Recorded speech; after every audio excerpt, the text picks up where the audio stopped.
project-based learning, flipped classrooms, industry-integrated curriculum, KL, deemed to be university.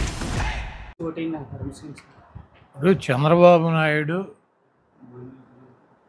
ఈ రాష్ట్రంలో 40 సంవత్సరాల నుంచి ఎవరితో పొత్తులు పెట్టుకుంటాడు, ఎవరన్నా నల్ల షర్ట్లు వేసుకుని తిడతాడు, అందితే జుట్టు పట్టుకుంటాడు, అందకపోతే కాళ్ళు పట్టుకుంటాడు. చంద్రబాబు నాయుడికి అధికారం కావాలి. ఆ అధికారం అతను ఒక్కడిగా వైసీపీ మీద పోటీ చేస్తే ఎట్టి పరిస్థితుల్లో గెలవడని అతనికి తెలుసు. కాబట్టి పవన్ కళ్యాణ్ ఇంటికి వెళ్ళి పవన్ కళ్యాణ్ కాళ్ళు పట్టుకున్నాడు, పవన్ కళ్యాణ్ గొంతు కోసాడు.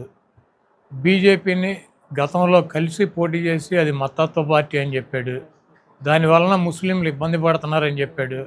ఆ పార్టీతో పొత్తు పెట్టుకుని నేను తప్పు చేశానని చెప్పాడు.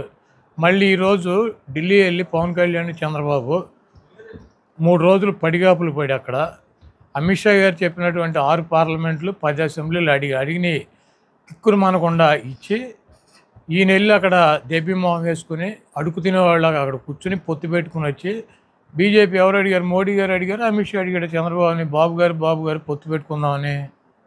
ఇవన్నీ సొల్లు కబుర్లు. ఈ రాష్ట్రంలో ఉన్నటువంటి మైనారిటీస్కి తెలుసు, క్రైస్తవులకి తెలుసు, హిందువులకి తెలుసు. చంద్రబాబుకి దేవుడి మీద నమ్మకం లేదని, ఏ మతాన్ని కూడా గౌరవించడని, ఏ కులాన్ని కూడా గౌరవించడని, అతని అధికారం అనేటువంటి కులాన్ని తప్పించి దానికోసం గాడిద కాళ్ళైనా పట్టుకుంటాడు, లేకపోతే ఏ అడ్డమైనటువంటి గడ్డి కరవటాకు కూడా వెనకాడినటువంటి నీచుడు నికృష్టుడు చంద్రబాబు అని చెప్పి రాష్ట్రంలో ఉన్నటువంటి ముస్లిమ్స్కి తెలుసు, క్రైస్తవులకి తెలుసు, హిందువులకి తెలుసు, అందరికీ తెలుసు. ఆ తెలుగు తమ్ముళ్ళకి ఎన్నో ఆయన వెనకాల తిరుగుతున్నటువంటి ఆ పనికిరానటువంటి 10 మందికి తప్పించి అందరికీ తెలుసు. వాలంటీర్లు చూసి టీడీపీ పార్టీ వాళ్ళు భయపడుతున్నారు. ఎందుకు సార్? వాళ్ళని స్లీపర్ సెల్స్ అంటున్నారు, నక్సలైట్లు అంటున్నారు. ఇప్పుడు జనరల్గా ఏంటంటే వాలంటీర్లు 5 సంవత్సరాల నుంచి ప్రజలతో కలిసి వాళ్ళకి కావాల్సినటువంటి ప్రతి అవసరాన్ని తీర్చినటువంటి వ్యక్తుల్లో వాలంటీర్లు ఉన్నారు. వాలంటీర్లు వైఎస్ఆర్ కాంగ్రెస్ పార్టీ కార్యకర్తలు, వాలంటీర్లు వైఎస్ఆర్ కాంగ్రెస్ పార్టీకి అనుకూలంగా ఉంటారు. వాలంటీర్లను నియమించింది వైఎస్ఆర్ కాంగ్రెస్ పార్టీ ప్రభుత్వం కాబట్టి వాళ్ళు ఇన్ఫ్లుయెన్స్ చేస్తే కొంత ఓటు వైసీపీకి మళ్ళేటువంటి అవకాశం ఉంటుంది. కాబట్టి వాళ్ళ మీద దుష్ప్రచారం చేయాలని చెప్పి పవన్ కళ్యాణ్ గారు వాలంటీర్లు వస్తే తలుపులు తీయమాకండి, వాలంటీర్లు మహిళల్ని ట్రాప్ చేసి విదేశాలకు అమ్మేస్తున్నారని చెప్పి రకరకాలుగా ప్రజలను భయపెట్టే ప్రయత్నం చేశాడు. మరి చంద్రబాబు నాయుడు గారు వాలంటీర్లు అంటే మూటలు మోసే ఉద్యోగం, కుండలు గడిగే ఉద్యోగం, వాళ్ళకు ఉద్యోగాలు అయ్యి వాళ్ళ పనికి మాలినాళ్ళు అని చెప్పి చంద్రబాబు నాయుడు గారు తిట్టాడు. మళ్ళీ ఏంటంటే వాలంటీర్లకు జీతం పెంచానంటాడు. వాలంటీర్లకు జీతం ఏం పెంచడు. వాలంటీర్లను పీకేసి జన్మభూమి కమిటీలు అని చెప్పి తెలుగుదేశం పార్టీ కార్యకర్తలను పెట్టుకుని వాళ్ళకి ఇచ్చుకుంటాడు జీతాలు. వాళ్ళతో కరప్షన్ చేయించుకుంటాడు గతంలో లాగా. వీళ్ళందరినీ ఇంటికి పంపించేస్తాడు. కాబట్టి వాలంటీర్లకి ప్రజలకి మంచి సంబంధాలు ఉన్నాయి. వాలంటీర్లు ప్రజలు ఈ 5 సంవత్సరాలు వాలంటీర్లు ప్రజలకు సేవ చేశారు. వాళ్ళు ఏమన్నా జగన్మోహన్ రెడ్డి గారి ప్రభుత్వానికి అనుకూలంగా పనిచేస్తారేమో, ఏమైనా ఒక 4 ఓట్లు వైసీపీకి అనుకూలంగా ఎంచుతారేమో, కాబట్టి వాళ్ళ మీద మహిళలను ఎత్తుకుపోతారని, వాళ్ళు పనికి మాలినాళ్ళని, వాళ్ళు స్లీపర్ సెల్స్ అని చెప్పి ఇట్లా పిచ్చి మాటలు చెబుతున్నాడు. వాలంటీర్లని మళ్ళీ జీతాలు పెంచానంటాడు. వాళ్ళకి వీళ్ళనే ఉంచుతాడా చంద్రబాబు నాయుడు? వస్తే మేము పెట్టినటువంటి వాలంటీర్లు ఉంచుతాడా? ఈ రాష్ట్రంలో ఉన్నటువంటి 2 లక్షల మంది వాలంటీర్లను పీకేసి తెలుగుదేశం పార్టీ జన్మభూమి కమిటీ సభ్యులను పెట్టుకుని వాళ్ళకి జీతాలు పెంచుకొని వాళ్ళకి జీతాలు ఇచ్చుకుంటాడు. వీళ్ళందరినీ రోడ్డు బాలు చేస్తాడు. ఇప్పటికే పవన్ కళ్యాణ్ కానీ చంద్రబాబు కానీ విషం కప్పుతున్నారు వాళ్ళ మీద. కాబట్టి వాలంటీర్లు ఏం అమాయకులు కాదు, వాళ్ళు చదువుకుని ప్రజలకి అన్ని వివరంగా చెప్పేటువంటి వ్యక్తులు. వాళ్ళు చేయాల్సినటువంటి కార్యక్రమాలు, ప్రభుత్వం తరపున ఉన్నటువంటి కార్యక్రమాలు వాళ్ళు చేస్తారు. ఒక పౌరుడిగా, ఒక పౌరురాలిగా ఈ రాష్ట్రంలో ఏది మంచి ఏది చెడు వాళ్ళకి స్వతంత్రంగా ఎవరికైనా సరే ఓటేసుకునేటువంటి హక్కు ఉంటుంది. అదేవిధంగా వాళ్ళకి మంచి అన్నది ప్రజలకు చెప్పేటువంటి హక్కు కూడా వాళ్ళకు ఉంటుంది. అది ఎలక్షన్ కమిషనో లేకపోతే జ్యుడిషియల్లో ఎవరో కూడా ఆపటానికి సంబంధించినటువంటిది కాదు. ప్రభుత్వ ఉద్యోగైనా ఓటేసుకోవచ్చు, ప్రభుత్వ ఉద్యోగి ఓటేసుకోకూడదా? ప్రభుత్వ ఉద్యోగి వాళ్ళకి సంబంధించినటువంటి వాళ్ళ బంధువులకో వాళ్ళకో పలానా వాళ్ళకో ఓటేయమని చెప్పేటువంటి హక్కు లేదా? ఇవన్నీ కూడా ఉంటాయి. కాకపోతే బహిరంగంగా వచ్చి ఎన్నికల్లో ప్రచారం చేయకూడదు.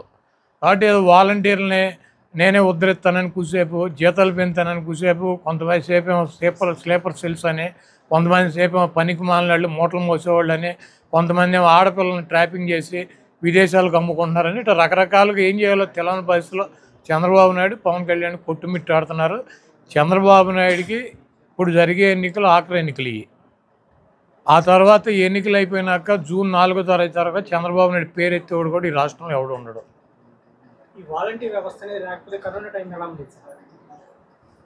ఇప్పుడు వాలంటీర్ అనేవాడు ప్రజలకి ఎంత అవసరమో, ప్రజలతో ఎటువంటి సంబంధాలు ఉన్నాయో, పవన్ కళ్యాణ్ గారు మాట్లాడేటువంటి మాటలో, చంద్రబాబు మాట్లాడేటువంటి మాటలో, వాళ్ళు 10 లక్షల మందితో బహిరంగ సభ అంటాడు.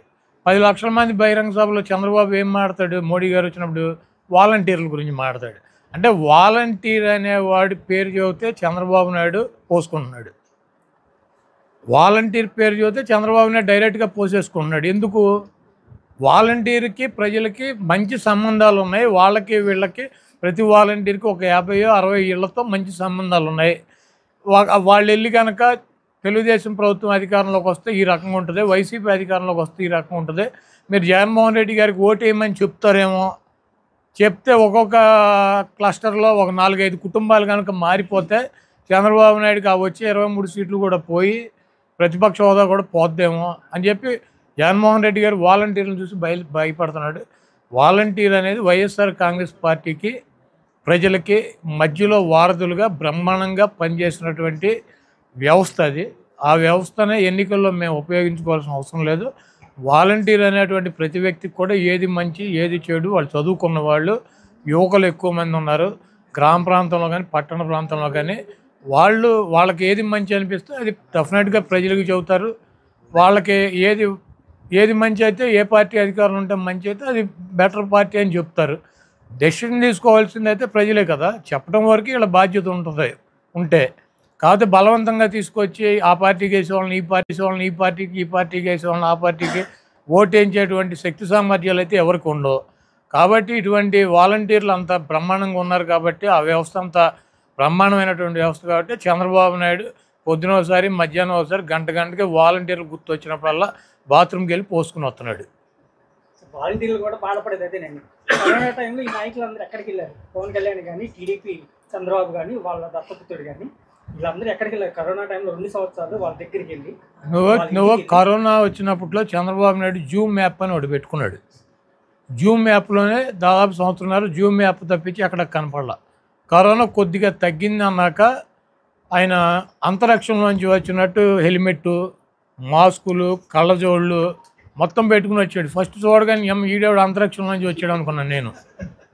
కింద చూస్తే ఈ గెటప్ ఇదంతా మన బాబు గారి గెటప్ 40 ఏళ్ళ నుంచి చూడలేక వస్తున్నాం కదా. ఎలిసిపోయినటువంటి అదేది ఎల్లో కలర్ ఎలిసిపోతే ఉంటుంది, అది స్టిఫ్గా ఇస్త్రీ చేసి ఇట్లా పెట్టుకుని వస్తాడు కదా ఇక్కడ దాకా. అది చూసినాక ఈయన ఎక్కడో చూసినట్టు ఉంది, ఎక్కడో చూసినట్టు ఉంది అంటే చంద్రబాబు నాయుడు అని చెప్పి అప్పుడు ఐడియా వచ్చింది. పైన ఇక్కడి నుంచి చూస్తే అంతరిక్షంలోంచి దిగినట్టు వచ్చాడు. కాబట్టి గ్లాసులు పెట్టి, జూమ్ యాప్లు పెట్టి, ఇంటికాడ పడుకున్నటువంటి ఇటువంటి పనికిమాలిన పోరంబోకులకి వాలంటీర్ వ్యవస్థ గురించి వాళ్ళు ప్రాణాలు పోగొట్టుకుంది, ప్రజలకి అందుబాటులో ఉంది, ఇవన్నీ కూడా తెలుసు. కాబట్టి వాళ్ళు అంత భయపడి వస్తున్నారు. ఈరోజు వాలంటీర్ పేరు చెప్తే చంద్రబాబు నాయుడికి వాలంటీర్లు కాదు, ఈ రాష్ట్రంలో ఉన్నటువంటి ప్రజానీకమే రాజకీయ సమాధి కట్టబోతున్నారు. మరిన్ని వీడియోస్ కోసం ఛానల్ ని సబ్స్క్రైబ్ చేయండి, లేటెస్ట్ అప్డేట్స్ కోసం వాట్సాప్ ఛానల్ ని ఫాలో చేయండి, అండ్ లింక్ డిస్క్రిప్షన్ లో ఉంది.